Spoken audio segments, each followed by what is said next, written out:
So we have today Allan. He started many companies. Right now he with the company called LoanSnap. We've met in MemSQL back in the day. It's the next episode of Open Web. So I'm glad you're here today. Yeah, thanks for having me.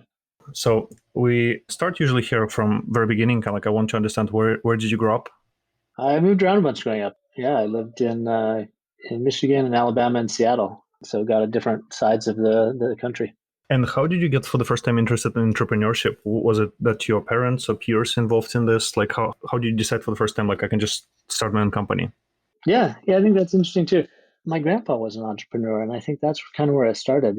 His parents wanted him to be an architect or accountant, and he said, "No, I'm just going to go sell these things." So he made an interesting life for himself, selling air fresheners and sunglasses as a traveling salesman around the Mountain West. And growing up, I just never could understand that was something that he would do well at. But he was quite well off, and I think some of that, I'll just go figure it out, kind of percolated down through our family. And so as I was growing up, my mom started lots of businesses, and then she would just send us out. We were homeschooled, so we had opportunity to kind of have some flexibility and what we tried and what we worked on. So I'd come with some idea and say, "Yeah, go try it out, make a business, sell it to somebody." And so we had weird days where we'd try to sell books in front of flea markets, and we were one of the very first people on the internet when it first got around, because she had gotten into computers basically around the time I was born, when the personal computer came out. She saw it as a business opportunity. And we tried selling homeschool things online and bread door to door in our neighborhood. And so, you just kind of get that idea in your mind that you can go and do it, and you can create a business out of an idea. It doesn't have to be the world's most crazy idea or groundbreaking idea. And so we just grew up that way. And so when I was in college, I had a friend come and say, "Hey, I got this crazy idea for a business. You want to be part of it?" And so it was a natural opportunity to jump in and say, "Yeah, sure. I've got some programming skills, and let's do something together." And how did you get excited about computer software and overall going to school for this, or was it even way earlier? We had a computer in our house basically from the day I was born in the early 80s. And I remember having a book of basic programs, games. I was interested in games. I think a lot of people get into programming that way. And so I'd type in the basic games and learn them. And then just kind of year by year got a little bit more interested, a little more involved, and then had opportunity to start programming and making some of my own things as I got older. And wrote some software when I was in high school and sold to a mortgage company, which is the very first piece of software I sold. Kind of come full circle now, working at LoanSnap, of course, and starting that. And just kind of having them around, playing with them, fiddling. I think a lot of people have that experience of growing up around the computers and just being fascinated by their complexity and seeing what you can do and some of the things you can create and produce with them. In fact, I even remember going to the library and getting bytecode that you could type in and create little programs that people had created. And you actually type in each byte in the system and try something new down in the system level. And that just fascinated me. I see. And then you're essentially at a college thinking about what to do next. And then after graduation, and your friend essentially shows up and says, let's get something going together. Yeah. So I went to college, studied computer science there, had a little bit of a head start, made a lot of friends, and did some interesting work. Learned like the core basics of computer science and computer engineering through the classes there, but always programming on the side. And then, had a friend who always kind of had a similar growing up, but not in computers. And he had an idea for an online e-commerce store. And we sold actually women's clothing, believe it or not. Not very successfully, but we created a little app for it and at least learned a ton. And then when that didn't work out, I went up to grad school at the University of Washington, got a master's degree there. And that same friend showed up again a couple years later. He had been at the Facebook app platform launch and said, "I think this Facebook thing is going to be big. We should do something." And he flew up to Seattle and we started programming again. And I'd say that company, FamilyLink, that we started with the We're Related app, was really the first real company where we hired people and raised money, and had another good co-founder there that had background in family and genealogy. Interesting. And that was the initial idea. So how did you decide?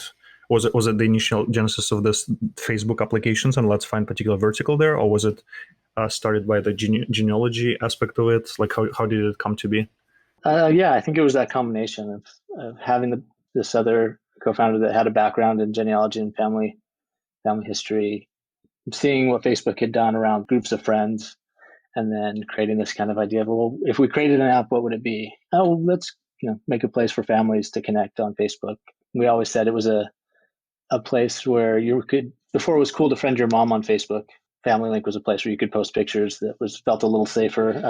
It's not your party pics, right? And so we're related just as a way of saying, I'm related to, here's my parents and my family. I think a lot of people have some pride and then want to show off their family. Facebook obviously has built that really deep into their product now. But at the time, it just didn't exist. And I think that's the thing they were looking for on their platform, is people to try new ideas and see what was interesting for their users to show off and try out. And back in the day, so Facebook was like super friendly to essentially any developers kind of like building third-party applications at that time. Yeah. They just rarely launched the platform, right? For them, it was this, hey, we should make something where people can experiment on our site. We can learn from what they're doing. Hopefully make people build businesses on Facebook and show how valuable it is. And that's changed over the years. You see a lot of new things and the way they've changed the platform. But at the time, it was just really open and really friendly. We went to Facebook's campus and met with the team there, some of the early guys that were really, really friendly and taught us a lot. And it was a good relationship. And how did you get to like the user growth? Was it something that you had to experiment a lot with, like on the business side of the FamilyLink, figure out like how to grow it, or was it something organically that kind of due to the growth of Facebook that was able to like really grow from the very beginning? Yeah, some of both. Right. I think we were just following on the growth Facebook had. That had to be there for us to grow. I don't know that FamilyLink necessarily pulled people onto Facebook, maybe a few here or there, but they made a lot of ways that people could take their platform and expand it and grow. And it's interesting to see how they made those networks grow. You see these networks similar to some of the crypto networks, I think, where it's the network effects are huge and they've grown and it's powered really the internet to grow. Then it's those effects and seeing what's that magic moment for a user that gets them to stick around when they're brought in. And those early conversations we had with Facebook taught us a lot about those ways of growing. So one thing they focused on was they learned early that once a user had 7 friends, they were pretty much stuck on the platform. Like they were going to be on Facebook for a while. They had enough content coming through the newsfeed. They had enough friends on there that they saw that the power of the network and the usefulness of it. And so we saw a similar thing with the families. Once you got a couple family members on FamilyLink and you started to have that connection. In fact, a lot of our early success around our notifications to bring people in was you found a new family member. And we had some great magic moments for people. Once they had a couple family members on there, we got letters from people who found family members that they had talked to for 20 or 30 years and had lost contact with. But because of this platform, they had this great experience. Oh yeah, I met my cousin again, or my aunt that I hadn't talked to forever. And those felt really good to make those connections, but also was a key part of that network growing and seeing the power of that platform. And what was the most challenging on the engineering side of the house as you were going through this? Just hanging on for dear life, I think, on the scaling. We went to our first 1 million users in 1 month and got up to, I think, 80, 100 million users on the system. We're using some of the early MySQL and PHP and things that people built on for a long time, but Facebook also had some of the scaling issues and we had to figure out. So starting our MySQL database, we had master replication 4 ways on it. And I think we had some trouble there from time to time.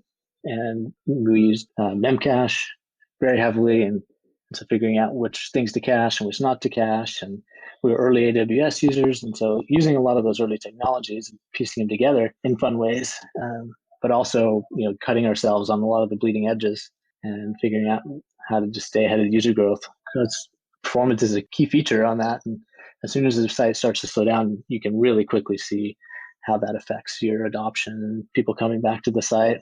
One of the fun stories around this, that we were a couple years in and my co-founder was March 31st and he had just was thinking about the next day. It was April Fool's Day. And he said, I'm so excited. Tomorrow's April Fool's. A lot of the internet companies are going to do something. They said, wait a second, we're a big internet company. We should do something. And so within 12 hours, we had coded up this app, part of the app where you could come in and see how, the joke was that you were related to Obama. I think he had just been elected president. And so we sent notifications out to everyone saying, see how you're related to President Obama. And then you come and see a pretend chart of the thing. And then if you clicked on it, it said, Happy April Fools, see how you really connected to your other family members. And so I think our ops team went to bed late that night after we'd just spent blitz to get this thing built and out. And then by 3 or 4 hours later, just the whole thing was lit up. We had 3 or 4 million people come to the app that morning, and the server started to melt, and we're all just running around, just doing our best to spin up virtual servers and new database instances, whatever we could do to keep the thing alive. But still good memory. But also I think on the entrepreneur side, how different an idea, just a seemingly simple idea, can really make a difference for a company. There's no magic silver bullets, but lots of little silver BBs that make the difference over time if you keep trying them and experimenting with things. And how did you decide to essentially sell the company later and kind of move on? What was the decision behind it? Yeah, we had done a lot of things, gotten a lot of connections on there.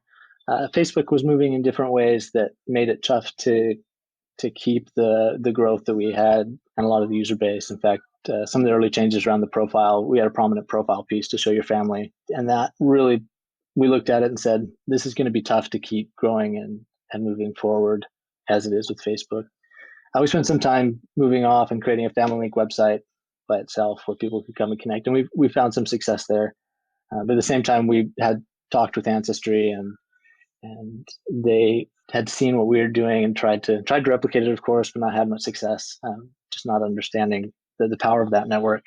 And it made a lot of sense to connect those two. It was a great way to monetize what we've done, but also to take their user base and give them a great feature around connecting with their living relatives. And so I think that connection made a lot of sense. And so we sold to Ancestry and tried again on a new project. And for the new project, there was the same founding team, the same kind of team banded together? Yeah. My good friend Jason McGowan and I, Paul Allen, our other co-founder on FamilyLink, stayed with the project, and Jason and I went off and started thinking about new ideas. And at the time, we knew we wanted to start another company. I had an offer from StumbleUpon here in San Francisco that was quite aggressive and was interesting. I think, I look back at that time deciding whether to work with Jason and come up with something new, the ideas we were thinking through, but also coming to San Francisco and working with StumbleUpon. At the time, it was actually, I guess another kind of random fun story is I came out to interview with the team, and the CEO and the founder, Garrett Camp, who was also involved in Uber, took me out for dinner to talk about the company. And we walked out of the StumbleUpon offices, and he says, "Hey, I've just been starting this new app called Uber. We should take one of these cabs. We got 2 cabs. I'll call one." And so it was one of the very first Uber rides. Was the first one I ever took, and one of the first ones ever taken at the time, which I didn't realize would be as big as it was. But interesting, the app was very nascent, and interesting to see how that's grown over the years, right? From a very simple idea to something big. So Jason and I decided, we came up with some ideas. The iPad had just been launched. We did some thinking around whether we should start working on that. Jason was still really interested in e-commerce from our success on the internet earlier. And we decided that a key problem was on product reviews, that it was tough to tell what expertise the person making the product review might have and how much you should listen to what they had to say. And still a problem today. I don't think anyone's really solved this. Product Hunt, I think, has probably done the best work on it. Amazon's put a bunch of work into trying to make their reviews better. But when I look at a restaurant review, is it just that person doesn't like Thai food, or is the restaurant actually bad? Or a camera review on Amazon, is that, how much should I trust that they say it takes bad pictures or whatnot? And connecting our network experience at Facebook of social networks and the power there, we said, let's see what we can do to apply the two, and can we create a trust network between people? And so we started working on a lot of the social foundations for the app on the technology side, making the database connections and getting connected to the APIs and platforms, and at the same time doing some work on the effectively machine learning at the time system to say, yes, I trust this person because their expertise in this area, and tag them, and that transitivity of that trust. If Sasha trusts me, should I also trust? And I trust somebody, should he trust them as well? And started to get some reviews on the site, people coming in and saying things that they liked, and then building up that network. We never really got the critical mass on it to get that network to scale. Looking back, I think it would have been really interesting if we had crypto at the time, to apply it and say, give rewards and use tokens to help incentivize the network to make it really valuable for the people giving the reviews so they earn something, and then the people building the trust. And some of those experiments you see being really successful now, and those incentives were all based around the social incentives, that you get. You feel good when you give somebody a review, and you look good because you have some knowledge, right? And we ended up meeting a company at that time who needed the technology that we had built. They were doing social fundraising, so it was an interesting fit. They made an offer for the technology, and then at the same time, it was kind of a magical week. We had an offer from my current co-founder, Carl Jacob, to come and work on a project with him, and so we ended up selling the company, and then a couple months later, going and starting Hang Time with Carl. Wow, and that was next adventure?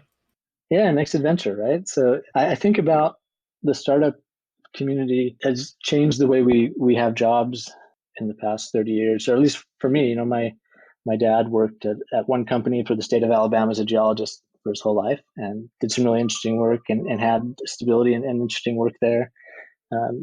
If you worked at a company, you might have worked a long time ago, just through different divisions and kind of worked your way up the company. And the startup career path is try a company, and sometimes it works and sometimes it doesn't. When it works, you learn something. If it doesn't, you maybe learn more. And then the next company is almost like a new job, or even a job in a different division in the same company. And so my next project was with Carl and Hang Time. We took, again, some of those same ideas around social networks and trust relationships and learning, and started applying them to the event space. It's a space that's had a lot of people try a lot of things in, and still, I think, not totally solved. Again, where what's going on around me, what do I want to do?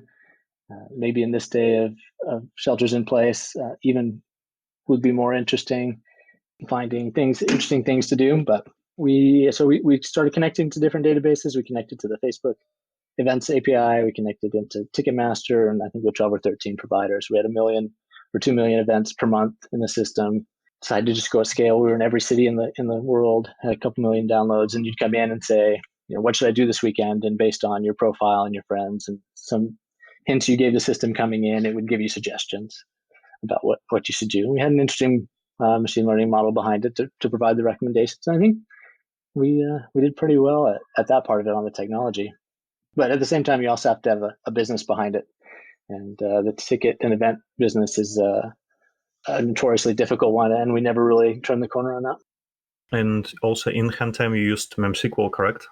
That's true. That's how we connected with MemSQL. Carl was an angel investor in MemSQL, and introduced us to the team there, and saw the power of the technology, and we used it to power that event system that had to do, I don't know, crazy amount of writes, 1 million writes a second or something like that we were doing to update events and keep things up to date. I see. And then you actually joined MemSQL right after, right? That's true, yeah. So Hang Time didn't end up working out. We had an offer to sell the company about a day before the deal closed. The buyer backed out for whatever reasons that aren't really interesting anymore, but looked around at smart technology teams and was interested in learning some more, and joined the MemSQL team. Worked on the cloud database offering there that's now become quite big, Helios, right? Yep. I see Carl's taken that and really run with it and turned it into a really cool product. Yeah, exactly. And then how did you decide to come full circle, as you mentioned, like writing the first piece of code for the mortgage company and then actually starting a new company in the mortgage space? Yeah, also kind of a funny story. I think a lot of this is just serendipity. Life, you end up in weird places and take advantage of opportunities as they come. Working at MemSQL, love the team there, love the technology. It's a great company, having a lot of fun. And Carl showed back up at my doorstep one day basically and said, so I met somebody that owns a mortgage company, and I think it's kind of interesting. What do you think about starting a mortgage company? And he had met the president of a mortgage company in Sacramento doing thousands of loans a month, and a couple, 600, 700, 8 people in there, and just learned about a lot of the problems and opportunities in this industry that I think I've had for decades. In fact, ones that I saw and worked on that very first piece of software. I said, well, I know a thing about that. It's been a few years, but tell me more. And what I learned became a really obvious and interesting opportunity to do something good for Americans with their finances, create a good business that can support a lot of people. And sad to leave MemSQL, of course, but that entrepreneur pull. It was really hard to turn down. I see that a couple times in my career. Places I've had great opportunities at big companies, and we'll say less obvious good opportunities at starting companies, but I've really enjoyed and felt like that's been a good choice each time. And what was the most challenging about starting up this kind of like marketplace? The challenges at LoanSnap have been not just the technology, but the process and how people are involved in it and kind of the marriage of the two. We've done some cool technology. We've built effectively a programming language for doing data manipulation and transformation so that we can connect with, I think we're up to 30 or 35 different APIs and third parties that we've kind of scoured the world for and found for data and for services, and really been, stood on the shoulders of a lot of hard work that other people have done. But that integration work is not simple.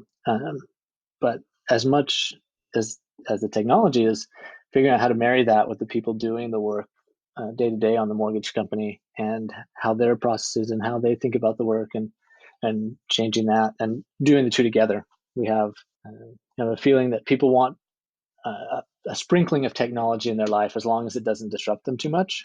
And we found time and again when we go and find a process some of the employees are doing, say, well, we could build something for that or we could do it. They're like, oh yeah, we'd love some technology here. And I think what they think is that you'll make a magic wand, and so they do the same thing they're doing, but a little bit better. When really it's a fundamental change in the way things are being done, and the technology really has to change the whole process and the whole way of thinking about that problem. And when you do that, you can get really fundamentally great results because you've tackled the problem at the very core instead of just sprinkling some technology on the top. But it disrupts their work in ways, and they have to learn and be flexible. And so some of the challenge has been getting a group together that's interested in the technology, knows the mortgage business, and is flexible and interested in that change and movement. Mm-hmm. So a couple of years into this, now you decided to like look into crypto space a bit as well. What was the kind of genesis of this? Yeah, we always felt like there was something there to connect mortgages with crypto. When we first looked at mortgages, we said, hey, mortgages really should be a marketplace, like a lot of things are. And the borrower should be able to connect directly with an investor in real time. And the scale of the internet makes that possible in ways that there's never possible before. And then you look at crypto and you say, oh, that's basically the same thing. You're creating a marketplace. You have a ledger built in. You use these tokens, and you can connect people at scales that just were never possible without the kind of real time and trustworthy networks that crypto has built. So a couple years in, we had to solve some of the core problems on the mortgage space first, but we always knew that this was something that was interesting. And so over Christmas, a couple years ago, took some downtime and just started thinking through really deeply how you would do that, and realized that it unlocked a lot of things on the mortgage product side that we couldn't do before. And so the marriage of the two were really beautiful. In fact, on the mortgage product side, pretty much every mortgage company today has the same product, right? You come, you get a 30-year fixed mortgage at a certain rate. They sell it to the same investors. The difference is a little bit in their service, how quickly they can close. And we're closing loans twice as fast as about anybody else today, which is some of those early years. But there's not a lot of innovation on what the actual financial product is. And so borrowers get just what you have to give them because it's what everybody gives. And there's this whole framework and this whole system and billions and trillions of dollars a year flowing through it. But borrowers often want something slightly different, which is why you see things like these companies that offer basically same as cash offers on, or you co-invest in a house where you buy it and then somebody offers the down payment. I think a zero hedge or zero down is a company doing this. And so the crypto marketplace that we've built, and it's still nascent, but starting to get out there, allows investors to come and buy mortgages, which is a stable U.S. asset, and bid on them, but gives them sense of different kinds of terms and conditions on a loan, and they can choose to take it or leave it.